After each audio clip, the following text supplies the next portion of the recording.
नमस्कार दोस्तों, गार्गी क्लासेस पर आपका स्वागत है। इस वीडियो में हम बात करने वाले हैं 23 मई 2023 के एक्सप्लेन पेज के इंपॉर्टेंट आर्टिकल्स के बारे में। देखो, यहाँ पर एक आर्टिकल हमारे लिए बहुत इंपॉर्टेंट है, that is economics of climate change. इस आर्टिकल को बहुत डिटेल में डिस्कस करेंगे।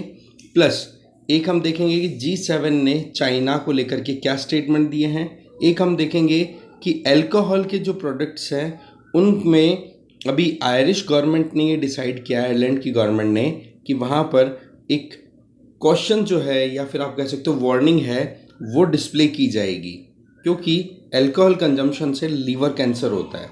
ठीक है, तो उस पॉइंट ऑफ व्यू से उस आर्टिकल पे भी नज़र डालेंगे। फर्स्ट आर्टिकल है इकोनॉमिक्स ऑफ क्लाइमेट चेंज। देखो, इंडिया में हमारे यहाँ पे क्या असर पड़ेगा क्लाइमेट चेंज का, ठीक है, कितना हमें डैमेज उठाना पड़ेगा क्लाइमेट चेंज की वजह से। ठीक है, तो आप देखो ये अलग अलग एरियाज डिवाइडेड है। जैसे आप वायलेट कलर देख रहे हो, ये हिमालयन रीजन है, ये इंडो गैंजेटिक ब्रह्मपुत्रा प्लेन्स हैं, ये डेजर्टिक एरिया है, ये आपका हो गया प्लेट्यू रीजन या लो वाला, और लास्ट वन ये कोस्टल रीजन हो गया। ठीक है, अब आप देखो कहाँ कहाँ पर क्या इशू हो सकता है। थार डेजर्ट ये रहा, यहाँ पर आपको हीट वेव ज़्यादा देखने को मिलेगी क्लाइमेट चेंज की वजह से। ग्रेट हिमालयाज़ की बात करें, ये वायलेट कलर वाला जो पोर्शन है, इसमें लैंडस्लाइड, क्लाउड बस्ट और ग्लेशियर्स की मेल्टिंग, ये प्रॉब्लम देखने को मिलेगी। इंडो गैंजेटिक प्लेन्स की बात करें तो रिवर्स में फ्लड आएगी, हीट वेव्स और थंडर स्टॉर्म, ये देखने को मिलेगा क्लाइमेट चेंज की वजह से। कोस्टल प्लेन्स की बात करें और घाट्स की बात करें, ईस्टर्न और वेस्टर्न घाट की, तो यहाँ पर रेनफॉल अच्छा खासा रिसीव होगा। अर्बन फ्लड्स की बात की जा रही है, साइक्लोन, क्योंकि बे ऑफ बंगाल और अरेबियन सी दोनों में कहीं ना कहीं ओवर एक्सेस हीटिंग की वजह से साइक्लोनिक कंडीशन, और लैंडस्लाइड क्योंकि माउंटेनस कोर्स है।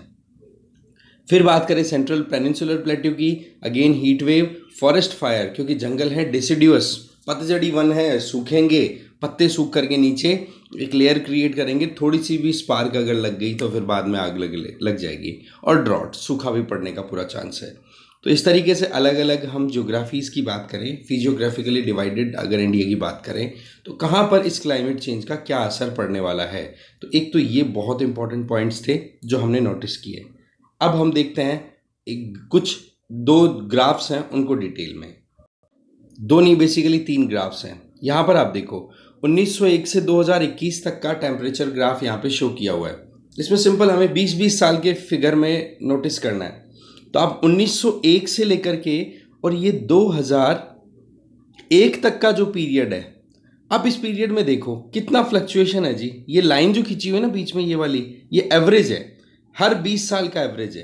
कितना वेरिएशन है, ज़्यादा कोई फ़र्क नहीं है, पर ये जो पिछले 20 साल गए हैं, ये देखो आप यहाँ से कितना फ़र्क आ रहा है, इतना गैप है ये।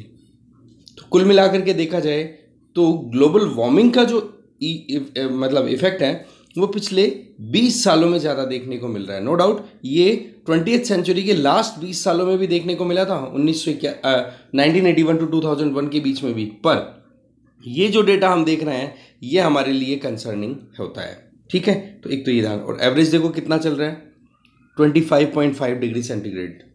ठीक है जी, यहाँ पर आप देख सकते हो कितना है, आप लगभग 25 से थोड़ा ज़्यादा, तो लगभग और 25 से ज़्यादा तो रहा है, पर आप खुद कंपैरिजन कर सकते हो कि 0.5 डिग्री सेंटीग्रेड टेम्परेचर तो एवरेज राइज हो चुका है। इंडिया की बात हो रही है, ये तो 1901 से इंडस्ट्रियल एरा के पहले की बात नहीं है। इंडस्ट्रियल एरा का मतलब तो गया 1850 से पहले की बात करोगे आप, ये तो हम पिछली शताब्दी की बात कर रहे हो। ठीक है जी, फिर आप देखो कि अगर हम क्लाइमेट की बात करें तो उसका हमारी इकोनॉमी पर कितना क्या असर पड़ेगा। जैसे कि यहाँ पर बताया जा रहा है, अगर गवर्नमेंट जिस तरीके से अभी चल रही है, जिन पॉलिसीज़ को अभी हम रन कर रहे हैं क्लाइमेट चेंज को टैकल करने के नाम पे, अगर वैसे ही चलते रहते हैं तो देखो हमारी क्लाइमेट पे, हमारी इकोनॉमी पे 10% तक का असर पड़ेगा। इसका मतलब हमारी इकोनॉमी 10% तक लूज हो जाएगी, समझ रहे हो, नुकसान होगा 10% जीडीपी का। ठीक है जी, अगर हम पेरिस क्लाइमेट चेंज एग्रीमेंट या डिफरेंट क्लाइमेट चेंज एग्रीमेंट्स में हमारे जो नेशनली डिटरमाइंड कंट्रीब्यूशन है कि आज हम कितना कार्बन एमिशन रिड्यूस कर देंगे, या फिर इतना हम फॉरेस्टेशन पे काम करने वाले हैं, ठीक है, रिन्यूएबल एनर्जी में इतना इन्वेस्टमेंट कर देंगे, हमारी जितना भी इलेक्ट्रिसिटी रिक्वायरमेंट है उसमें से इतना % हमारी जो टारगेट्स हैं आपके NDCs में, वो अगर आप करते हो तो इसका मतलब आपकी इकोनॉमी पे असर तो पड़ेगा, पर हाँ 10% से थोड़ा कम पड़ेगा। और अगर बात की जाए कि आप नेट जीरो का जो टारगेट है वो 2050 तक अगर अचीव कर लेते हो, तो आप ये मान के चलो कि आपकी इकोनॉमी के ऊपर, मतलब इंडियन इकोनॉमी के ऊपर 4% के लगभग इसका असर पड़ेगा। इसका मतलब ये हुआ कि अगर हमने कुछ नहीं किया तो 10% तक लॉस होगा इकोनॉमी का, और कुछ थोड़ा बहुत किया नेशनली डिटरमाइंड कंट्रीब्यूशन की बेसिस पे तब 10% से कम लॉस होगा। और अगर हम नेट जीरो का टारगेट 2050 तक अचीव कर लेते हैं तो ये मान के चलो कि हमारी इकोनॉमी को हम 4% के लॉस पे ही बचा लेंगे। तो कुल मिला के बात ये है कि नेशनली डिटरमाइंड कंट्रीब्यूशन भी है ना, वो भी एडिक्वेट नहीं है, जितना ज़रूरत है उतने एफर्ट्स यहाँ पे शो नहीं होते हैं। ठीक है, फिर आप नेक्स्ट ग्राफ देख सकते हो कि अगर हम हमारी इकोनॉमी में क्लाइमेट चेंज को टैकल करने के लिए कोई चेंजेस लेकर के आते हैं, ठीक है, तो उससे कितना हमारे यहाँ पे महंगाई पर असर पड़ेगा। सबसे पहला, अगर जो चल रहा है उसी तरीके से चलते रहेंगे तो देखो इन्फ्लेशन हो सकता है कि शुरुआती दिनों में कम रहे, पर बाद में इन्फ्लेशन बढ़ जाएगी। एक तो ये पॉइंट है। दूसरा, अगर हम नेशनली डिटरमाइंड कॉन्ट्रीब्यूशंस को अचीव करते हैं या उन पे काम करते हैं तो शुरू में महंगाई आपको ज़्यादा मिलेगी, फिर उसके बाद में महंगाई थोड़ी कम होकर के वापस बढ़ जाएगी। इसका मतलब नेशनली डिटरमाइंड कंट्रीब्यूशन भी एनफ नहीं है। फिर बात आती है नेट जीरो टारगेट, अगर हम 2050 का लेकर के चलें तो क्या होगा, तो देखो अभी महंगाई एकदम से बढ़ेगी, फिर उसके बाद में महंगाई ऑटोमेटिकली कंट्रोल में आ जाएगी। कहने का मतलब ये है कि सीधी बात है, आप अगर क्लाइमेट चेंज को टैकल करने के लिए आपके फिजिकल इंफ्रास्ट्रक्चर में जो भी आपकी हमारी इकोनॉमी में जो भी सिस्टम चल रहा है, आपको पता है फॉसिल फ्यूल बेस्ड हमारा बहुत कुछ काम होता है, अगर उसको हम आउट करके रिन्यूएबल एनर्जी पे जाना चाहें, ग्रीन इकोनॉमी बनाना चाहें, तो ट्रांजिशन तो करना ही पड़ेगा ना। तो उस ट्रांजिशन में कहीं ना कहीं ये थोड़े से खर्चे की बात हो रही है। ठीक है, तो नेट जीरो जो है वो थोड़ा सा शुरुआती टाइम पर हो सकता है महंगा साबित हो, पर 2050 तक जब तक हम इसको अचीव करेंगे तब तक फिर इन्फ्लेशन कंट्रोल में आ जाएगी। तो इस तरीके से ये क्लाइमेट चेंज इकोनॉमिक्स है। ठीक है, तो ये तीनों ग्राफ्स है ना, ये बहुत इंपॉर्टेंट है, इनको आप मेंस में कोट कर सकते हो, कोई प्रॉब्लम नहीं आएगी इनमें। और साथ में ये भी अच्छा ये ध्यान रखना, ये डेटा जैसे टेम्परेचर वाला है, ये तो इंडियन मेट्रोलॉजिकल डिपार्टमेंट के द्वारा रिलीज किया हुआ डेटा, उसके अकॉर्डिंग है।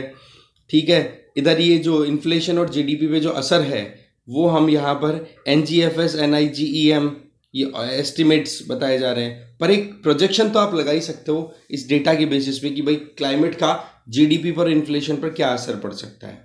ठीक है ना, अब देखते हैं आर्टिकल को डिटेल में। पिछले हफ्ते वर्ल्ड मेट्रोलॉजिकल ऑर्गेनाइजेशन के द्वारा एक रिपोर्ट अनाउंस की जाती है जिसमें बताया गया कि आने वाले 5 साल जो हैं वो टेम्परेचर राइज होने में इस तरीके से देखने को मिलेगा कि एक साल ऐसा होगा जो 1.5 डिग्री सेंटीग्रेड टेम्परेचर को है उसको भी ब्रीच कर देगा। जो हमारा प्री इंडस्ट्रियल एरा में जो टेम्परेचर था उसके कंपैरिजन में 1.5 डिग्री सेंटीग्रेड तक भी ज़्यादा टेम्परेचर राइज वाला साल मिलेगा हमें।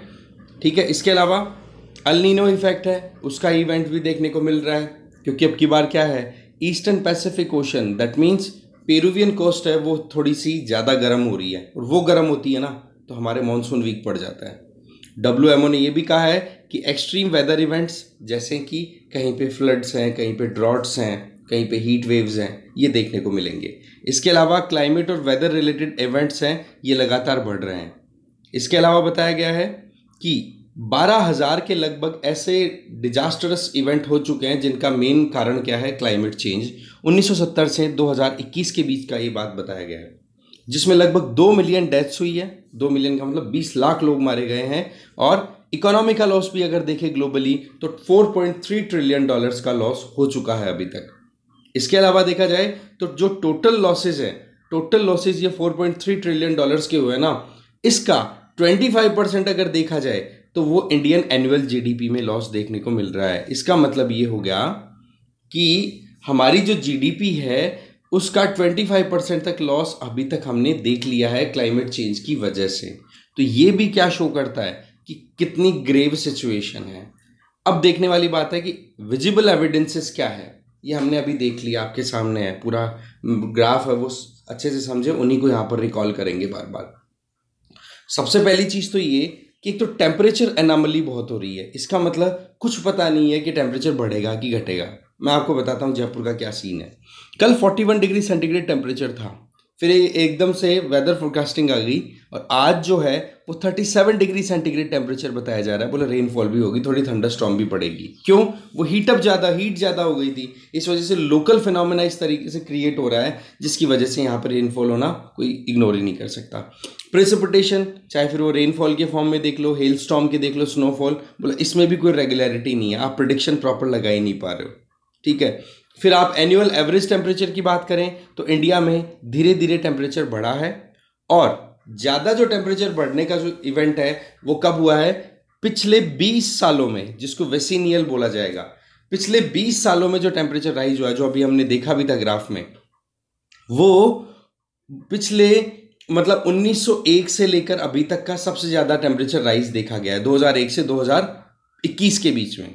जबकि दूसरी तरफ 1901 से लेकर के अभी तक पूरा कंपैरिजन किया जाए तो टेम्परेचर जो है वो धीरे धीरे डिक्लाइन भी कर रहा है। इसका मतलब प्रेडिक्टेबिलिटी प्रॉपर नहीं हो रही है। यहाँ पर आप देखो कि एनुअल एवरेज टेम्परेचर जो है इंडिया में वो धीरे धीरे बढ़ रहा है और ये जो बढ़ने का रेंज है, राइज है, ये शार्प है पिछले 20 सालों में। ठीक है, इसके अलावा कोई से भी 20 साल उठा लो 1901 से लेकर के, सबसे ज़्यादा पिछले 20 सालों में टेम्परेचर राइज हुआ है। ये बेसिकली रिसर्च पेपर पब्लिश हुआ है आरबीआई के द्वारा। ठीक है, करेंसी एंड फाइनेंस रिपोर्ट के नाम पे। फिर बात करते हैं साउथ वेस्ट मानसून की। साउथ वेस्ट मानसून भी बहुत ज़्यादा इरेटिक हो रहा है हमारे यहाँ पर। नोटेबली जो एवरेज एनुअल रेनफॉल है, ठीक है, पिछले 20 सालों में 2000 से लेकर के 2020 के बीच में ये बढ़ा हुआ दिखा है। ठीक है, 1960 और 1999 का जो टाइम था 40 साल का, इसके कंपैरिजन में तो आपको रेनफॉल ज़्यादा दिखेगा 2000 से लेकर के 2020 के बीच में। पर 1901 से लेकर के अभी तक का पूरा टेन्योर देखा जाए तो आपको दिखेगा कि रेनफॉल है वो डिक्लाइन कर गया। इसका मतलब 1960 से 1999 का जो टाइम था वो कहीं ना कहीं कम रेनफॉल वाला पीरियड है। उसके कंपैरिजन में 2000 से 2020 के बीच में रेनफॉल ठीक हुआ। पर 1901 से अगर हम कंपेयर करते हैं आज के टाइम को तो रेनफॉल डिक्लाइन कर रहा है। तो बोले ये चीज़ें क्या शो कर रही हैं? ये चीज़ें ये शो कर रही हैं कि रेनफॉल में भी कहीं ना कहीं कोई आप प्रेडिक्शन नहीं लगा सकते हो, बहुत ज़्यादा वेरिएशन यहाँ पे देखने को मिल रहा है। साथ में कई ऐसी जगह जहाँ पे ड्राई स्पेल्स आ रहे हैं और कई ऐसी जगह है जहाँ पर वेट स्पेल्स आ रहे हैं। इसका मतलब कहीं पर तो ज़बरदस्त रेनफॉल होती है, फ्लड्स आ जाती हैं, और कहीं पर सूखा पड़ रहा है। इसके अलावा रिसर्च ये कहती है कि जो डिजास्टर्स आ रहे हैं 1975 से लेकर अभी तक, उसमें फ्लड्स और स्टॉर्म्स का बहुत ज़्यादा राइज देखने को मिल रहा है। जैसे साइक्लोन्स का आना, बे ऑफ बंगाल वाले साइक्लोन तो आपको पता है कितने ज़्यादा आने लग गए। हेल स्टॉर्म्स की अगर बात करें तो ओलावृष्टि जो होती है ना, मोटे मोटे गोले आगे पड़ते हैं, वो ड्रॉट्स, हीट वेव, बोले ये बहुत ज़्यादा प्रॉब्लम क्रिएट करते हैं और ये एग्रीकल्चर प्रोडक्शन के लिए बहुत ज़्यादा नुकसान करते हैं और इसका फिर नुकसान हमें उठाना पड़ता है हमारी फूड सिक्योरिटी में भी। तो ये चीज़ें क्या शो करती है कि हमें क्लाइमेट को बिल्कुल इग्नोर नहीं करना चाहिए। फिर बात आती है कि इंडिया कितना वल्नरेबल है क्लाइमेट चेंज को लेकर के। जी, ग्लोबल क्लाइमेट रिस्क इंडेक्स 2021 के अकॉर्डिंग अगर देखें तो इंडिया को 7वीं रैंक दी है उन कंट्रीज की लिस्ट में जो सबसे ज़्यादा मोस्ट अफेक्टेड कंट्रीज हैं, चाहे क्लाइमेट चेंज से रिलेटेड जो भी इवेंट्स हैं उनमें। तो आप खुद देख लो कि कितनी ज़्यादा प्रॉब्लम है हमारे लिए। ठीक है, इसके अलावा देखा जाए तो दूसरी ओर वल्नरेबिलिटी की बात करें तो हमारी इकोनॉमी की स्ट्रक्चर है वो भी कहीं ना कहीं एक कारण बन रही है। कैसे कि अगर हम इंडिपेंडेंस से लेकर अभी तक देखें तो हमारी इकोनॉमी में जो हम एग्रीकल्चर पे जो डिपेंडेंसी रखते थे, आज हम उसकी जगह सर्विस सेक्टर पे हम रिलाई करने लग गए। ठीक है, अब एग्रीकल्चर से हमने स्विचिंग तो कर दी, पर वही बात है कि एग्रीकल्चर पे अगर हमारी सिक्योरिटी नहीं इंश्योर होती है ना, प्रोडक्टिविटी डाउन होती है एग्रीकल्चर की, तो वही बात है फिर बाद में फूड सिक्योरिटी पे चला जाता है। अब सर्विस सेक्टर पे इतना ज़्यादा क्लाइमेट चेंज का असर नहीं है, क्योंकि सर्विस सेक्टर को ये भी कहा जाता है कि भाई ये जो है क्लाइमेट चेंज में इतना कंट्रीब्यूट नहीं करता है, क्योंकि सर्विस सेक्टर कम से कम एमिशन करता है। पर वही चीज़ है, आज भी हम कहीं ना कहीं एक एग्रीकल्चरिस्ट सोसाइटी तो है ही ना, इसलिए हमें यहाँ पर समझना होगा। हमें जो एनर्जी पे डिपेंडेंसी है उसको हमें थोड़ा सा चेंज करने की ज़रूरत है। फिर बताया जा रहा है सेक्टोरल ब्रेकअप्स के पॉइंट ऑफ व्यू से हमारे यहाँ पर एमिशन इंटेंसिव सेक्टर कौन कौन से हैं? मेटल इंडस्ट्रीज़ हैं, इलेक्ट्रिसिटी और ट्रांसपोर्ट है। ट्रांसपोर्ट में एयर, लैंड, वाटर तीनों आ गए। इनकी वजह से हमारे यहाँ पर सबसे ज़्यादा जो कार्बन डाइऑक्साइड या फिर दूसरी जो ग्रीन हाउस गैसेज है उनका एमिशन होता है। अगर हम बात करें तो इंडिया की टोटल जो ग्रोस वैल्यू एडेड है 2018-19 में, इन तीनों ने 9% के लगभग कंट्रीब्यूट किया है।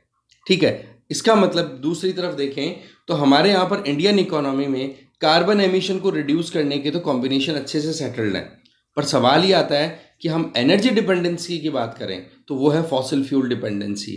आज हमारी जो प्राइमरी एनर्जी कंजम्पशन है, मेन जो एनर्जी रिक्वायरमेंट है, वो फॉसिल फ्यूल से बेस्ड हमारी रिक्वायरमेंट पूरी होती है। तो इसको हमें चेंज करना होगा क्योंकि फॉसिल फ्यूल बर्निंग की वजह से ही बहुत ज़्यादा एमिशन होता है। तो बोले एक तो ये हमें समझना होगा। फिर हम बात करते हैं macro economic impact. Climate change की वजह से देखो सप्लाई साइड में पूरा असर पड़ेगा। भी सीधी बात है कि जो प्रोडक्शन की कैपेसिटी है, क्लाइमेट चेंज है, हीट वेव जबरदस्त। मैं राजस्थान की बात ही कर लेते हैं फिर से। राजस्थान में हीट वेव आ रही है, आप अपने अपने एरिया को एनालाइज कर सकते हो। ठीक है, और कमेंट बॉक्स में बताओ आपके यहाँ पर क्या असर पड़ रहा है अभी इन दिनों के अंदर। यहाँ पर टेम्परेचर 41, 42, 43 डिग्री सेंटीग्रेड अगर चल रहा है टेम्परेचर, तो उस केस में आप खुद देख सकते हो कि दोपहर का जो टाइम है, मैं अगर काउंट करूं, लगभग 11 बजे से लेकर के शाम के 5 बजे तक के आप कुछ कर सकते हो क्या? घर के बाहर निकलना ही पाप हो जाता है यहाँ पे तो। ठीक है, तो इस केस में यहाँ पर ये जो 6 घंटे हैं, इन 6 घंटों में आपकी प्रोडक्टिविटी कितनी आई? 20%, 25%। बस वो भी मजबूरी में लोग निकल रहे हैं बाहर। किसको पसंद है जी भट्टी में बाहर निकलना? ठीक है, हालत हो जाती है खराब, तो प्रोडक्टिविटी ऑटोमेटिकली कम हो गई। अब एग्रीकल्चर की बात कर लो, किसी भी सेगमेंट की बात कर लो, डाउन जाएगी तो प्रॉब्लम है। अब लोगों की जब इकोनॉमिक एक्टिविटीज नहीं हो रही तो पैसा नहीं आएगा, पैसा नहीं आएगा तो डिमांड नहीं होगी, डिमांड नहीं होगी तो फिर बाद में इकोनॉमी ठप, तो वो और प्रॉब्लम है। इन्फ्लेशन, महंगाई का इशू। ठीक है, इकोनॉमिक आउटपुट रुक रहा है। ठीक है, अनसर्टेनिटी बहुत ज़्यादा हो रही है, कंज्यूमर का बिहेवियर है वो चेंज हो रहा है कि भाई सीधी बात है कि अभी क्या है कि पैसा थोड़ा सा कम है। ठीक है, अभी घर वालों में किसी एक की डिहाइड्रेशन हो गई, तबीयत खराब हो गई थी, हॉस्पिटलाइज कराना पड़ा, उसमें पैसा खर्च हो गया। चलो ठीक है, अब की बार कुछ नहीं खरीदेंगे, नया बाद में खरीदेंगे, तो वो और चेंज देखने को मिलता है। तो बोले ये चीज़ें कहीं ना कहीं इकोनॉमी में पूरा असर डालती हैं। फिर 2020 में वर्ल्ड बैंक ने ये कह दिया कि आप ये मान के चलो कि इंडिया में लगभग 34 मिलियन ऐसे इंडिविजुअल्स होंगे, 34 मिलियन। ठीक है, जो कि जिनकी नौकरी जाएगी, और उनमें से अगर ग्लोबल लेवल की देखी जाए तो लगभग 80 मिलियन लोग जो होंगे उनके ऊपर असर जाएगा। मेन कारण होगा heat stress associated productivity decline. ठीक है, देख लो 34 मिलियन, 3.5 करोड़ लोगों की नौकरी खतरे में है। फिर आईपीसीसी की रिपोर्ट के हिसाब से देखिए 2022 में उसने ये कहा कि इंडिया जो है उन कंट्रीज में जो सबसे ज़्यादा वल्नरेबल है क्लाइमेट चेंज की वजह से।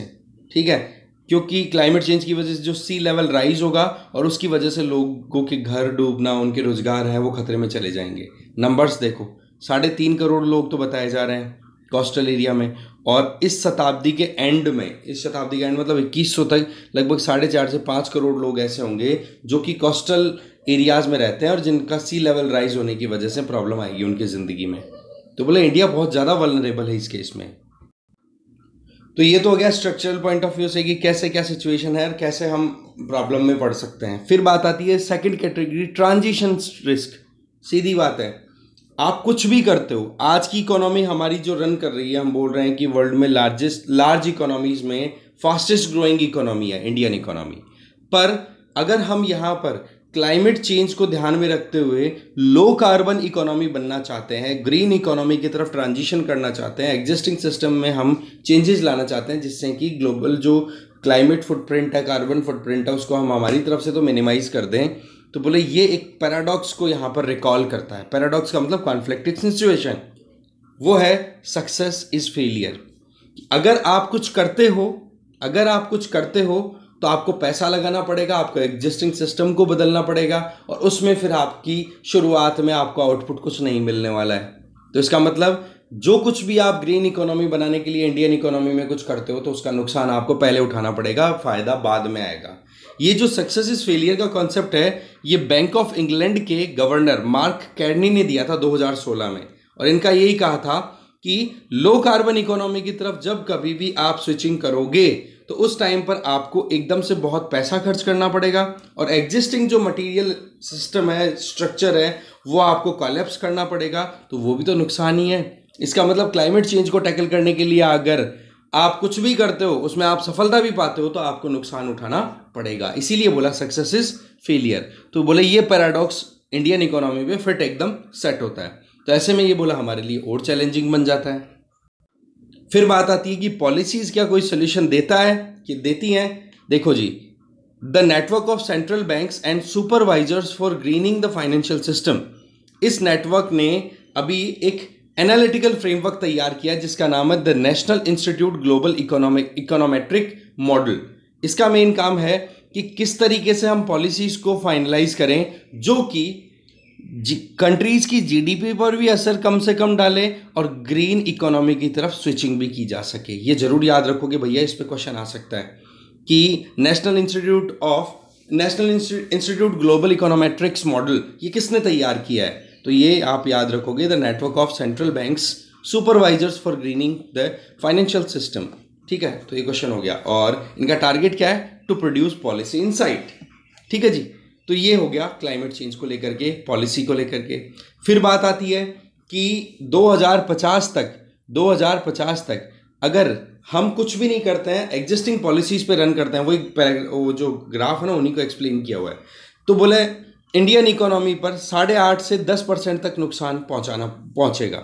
ठीक है, अगर हम nationally determined contribution Indian government के द्वारा जो टारगेट रखे हुए हैं क्लाइमेट चेंज को लेकर के, अगर वो हम काम करते हैं तो थोड़ा सा इसमें रिडक्शन देखने को मिल जाएगा, 8.5% तक आ जाएगा लॉस। और जिसमें हमने 2070 तक नेट जीरो का रखा हुआ है, और अगर इसको प्रीपोन्ड करके हम नेट जीरो जो टारगेट है 2050 तक कर लेते हैं तो फिर भी हम हमारे जीडीपी के लॉस को हम रिड्यूस कर सकते हैं। पर एक बात पक्की है कि इस क्लाइमेट चेंज की वजह से हमारी जीडीपी को लॉस होगा जरूर। इन्फ्लेशन की बात करें, इन्फ्लेशन की बात ऑलरेडी हमने कर ली है। ठीक है, तो ये है पूरा इकोनॉमिक्स ऑफ क्लाइमेट चेंज। अच्छा आर्टिकल था, देख लिया, आगे चलते हैं। नेक्स्ट आर्टिकल है, देखो आयरलैंड की गवर्नमेंट ने अभी एक अनाउंसमेंट किया है कि कोई भी अल्कोहलिक प्रोडक्ट होगा तो उस पर वार्निंग डिक्लेयर की जाएगी कि भाई अल्कोहल कंजम्पशन से लिवर डिजीज या कैंसर जैसी बीमारियां होती हैं। अल्कोहलिक जो पैक होंगे उन पे उनको ये भी बताना पड़ेगा कि वो पैक है ना जिसमें अल्कोहल बेचा जा रहा है उसमें कितनी कैलोरीज मिल रही है अगर एक इंडिविजुअल उस प्रोडक्ट को कंज्यूम करता है। तो ऐसा क्यों किया जा रहा है, ऐसा इसलिए किया जा रहा है क्योंकि वहाँ पर एक तरीके से वैसे देखा जाए तो अल्कोहल कंजम्पशन आयरलैंड में कम हुआ है, पर फिर भी लिवर का जो कैंसर है ना उससे एसोसिएशन बहुत ज़्यादा देखने को मिल रहा है। जो लोग भी अल्कोहल ज़्यादा कंज्यूम करते हैं उन लोगों के लिए ये बहुत बड़ा नुकसान है। ठीक है, इटली, स्पेन और दूसरे 6 यूरोपियन कंट्रीज ने मिलकर के तो क्रिटिसाइज किया है, पर वही चीज़ है कि कुछ एक्सपर्ट्स का ये भी कहना है, कुछ नहीं ज़्यादातर एक्सपर्ट्स का बोला सही दिशा में उठाया हुआ कदम है कि लोग जो अल्कोहल कंज्यूम करते हैं उनको यही नहीं पता कि उस प्रोडक्ट को कंज्यूम करने से उनको कितना नुकसान होता है। तो बोला कम से कम एक इन्फॉर्म्ड मैनर में तो वो काम करेंगे ना कि प्रोडक्ट को पहले देख लेंगे। जैसे आप देखते हो टोबैको का 85% तक का लेवल है वो कवर्ड रहता है कि भाई ये कार्सिनोजेनिक कंटेंट रखता है, आपके कैंसर हो सकता है अगर आप टोबैको कंज्यूम करते हो। तो कम से कम बंदा सोच के तो एक बार, जो बंदे बिना सोचे समझे कंज्यूम कर रहे हैं वो कम से कम वेल इन्फॉर्म्ड डिसीजन तो ले पाएंगे। बोलो ये चीज़ करनी बहुत ज़रूरी होती है। ठीक है, अल्कोहल कंजम्पशन आयरलैंड में देखो बताया जा रहा है कम हुआ है, पर वही चीज़ है कि बताना जरूरी है। अच्छा, ये दुनिया का दूसरा कंट्री है जिसने ये बात कही है। पहला कंट्री कौन सा है, साउथ कोरिया। साउथ कोरिया ने पहले ही कह दिया था कि अल्कोहल प्रोडक्ट जो हैं वो कार्सिनोजेनिक कंटेंट रखते हैं और ऐसे में अल्कोहल प्रोडक्ट्स को वार्निंग डिस्प्ले करनी होगी। ठीक है, सेकंड कंट्री बन गया आयरलैंड जिसने ये बोल दिया कि भैया अल्कोहल प्रोडक्ट जो भी बेच रहे हो उनके ऊपर ये मेंशन करना होगा। WHO के हिसाब से देखें तो 1990 में ही बोल दिया था कि आप देख लो क्लास 1 कार्सिनोजेनिक कैटेगरी में डाला हुआ है अल्कोहल को, मेनली कार्सिनोजेनिक मतलब कैंसर कॉजिंग एजेंट, और उसमें मेन जो है वो लिवर का कैंसर यहाँ पे मेनली बताया जा रहा है। तो WHO ने भी डिक्लेयर किया हुआ है, तो आयरलैंड ने कुछ गलत थोड़ी ना किया। ठीक है, और यही चीज़ फिर हमारे डॉक्टर्स का, एक्सपर्ट्स का ये भी कहना है। बोला 40 से 52% की अगर बात करें ना, 40 से 52% यूरोप में जो लिवर कैंसर के केसेस हैं वो अल्कोहल कंजम्पशन से एसोसिएटेड है। तो बोले ये तो ज़रूरी था बहुत ज़्यादा। ठीक है, आगे चलते हैं। अगला आर्टिकल है कि G7 कंट्रीज ने अभी मीटिंग की, तो चाइना को लेकर के जब बात आई तो उसमें क्या कहा गया, बोला हम डी रिस्किंग कर रहे हैं, डी कपलिंग नहीं कर रहे हैं। इसका मतलब क्या है? देखो, चाइना पे डिपेंडेंसी इन G7 कंट्रीज की इकोनॉमिकली बहुत है। नो डाउट जापान के चाइना के साथ रिश्ते वैसे अच्छे नहीं है, पर ट्रेड देखो 400, 350, 400, $450 बिलियन का ट्रेड है। हमारा तो फिर भी $125 बिलियन का ही होता है। China Japan, China US, China Europe, इनका ट्रेड बहुत ज़्यादा होता है, हमारे से 3-3, 4-4 गुना इनका ट्रेड है। तो ये कंट्रीज बहुत ज़्यादा स्ट्रेस में है कि चाइना जो है वो अपनी इकोनॉमिक पावर को इस तरीके से यूज़ कर रहा है कि वो वर्ल्ड ओवर अपनी पावर ग्रैब एंश्योर कर सके। तो इस चीज़ को डाइवर्सिफाई करने के लिए ये क्या कर रहे हैं कि जी हम चाइना से हमारी डिपेंडेंसी को रिड्यूस करना चाहते हैं, जिससे कि चाइना कल को ना एक्शन ले, कोई भी काम करे तो उससे हमें मिनिमम रिस्क का सामना करना पड़े। इसका मतलब ये नहीं है कि हम चाइना से डीकपल कर रहे हैं या चाइना को आइसोलेट कर रहे हैं, नहीं, पर हमें चाइना से डर है। देखो यहाँ पर जो बाइडेन का statement, we are not looking to decouple from China, we are looking to derisk and diversify our relationship with China. तो बोले ये थोड़ा सा रिस्की मामला है चाइना के साथ डील करना, तो बोले वो थोड़ा हम देख रहे हैं, बस यही पॉइंट बोला गया है। अब ये डी रिस्किंग का मतलब क्या है? यूएस स्टेट डिपार्टमेंट ने इस चीज को क्लियर भी किया है। The phenomena of financial institutions terminating or restricting business relationship with clients or categories of clients to avoid rather than manage risk. Risk को अवॉइड करना ज़्यादा ठीक है, बजाय कि रिस्क में उलझ करके फिर उसको मैनेज करना। तो यहाँ पर रिस्क कौन है? चाइना। ठीक है जी, बोले चाइना के साथ हम उतना ही एंगेज करेंगे जिससे कि चाइना अगर कुछ गड़बड़ी करने की कोशिश करे तो उससे हमारे ऊपर कोई असर ना पड़े। ठीक है, तो ये है पूरा मुद्दा। डिस्कशन में इतना ही है, नीचे देख सकते हो।